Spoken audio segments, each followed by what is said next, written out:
ሰዎች ለምን እንዲህ ትለፋለህ ይሉኛል። ለምን ራስን ታሰቃያለህ ይሉኛል።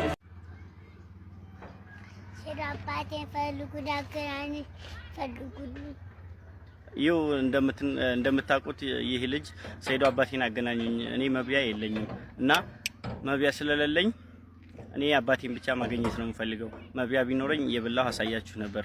እኔን ለማብላት የምትፈልጉ በአካውንቴ አስገብታችሁ ስበላ ማየት ትችላላችሁ እያለ ነው እና ልጁን በደንብ እዩትና እንግዲህ ያለውን አቅም መቼም ልነግራችሁ አልችልም። በቀጣይ ቪዲዮ ደግሞ ቤተሰቦቹ ጋር ያለበትን ኑሮ አሳያችኋለሁ። አድርሱለት። ሰዎች ለምን እንዲህ ትለፋለህ ይሉኛል።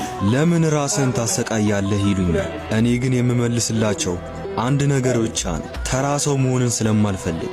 ምክንያቱም በሺዎች ከሚቆጠሩ መንጋዎች ይልቅ ብቻውን እንደሚበር ንስር መሆንን እመርጣለሁ።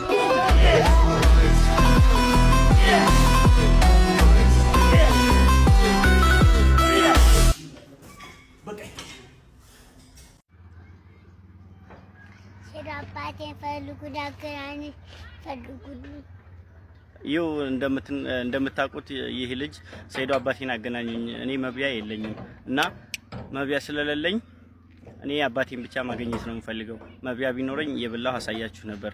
እኔን ለማብላት የምትፈልጉ በአካውንቴ አስገብታችሁ ስበላ ማየት ትችላላችሁ እያለ ነው እና ልጁን በደንብ እዩትና እንግዲህ ያለውን አቅም መቼም ልነግራችሁ አልችልም። በቀጣይ ቪዲዮ ደግሞ ቤተሰቦቹ ጋር ያለበትን ኑሮ አሳያችኋለሁ። አድርሱለት።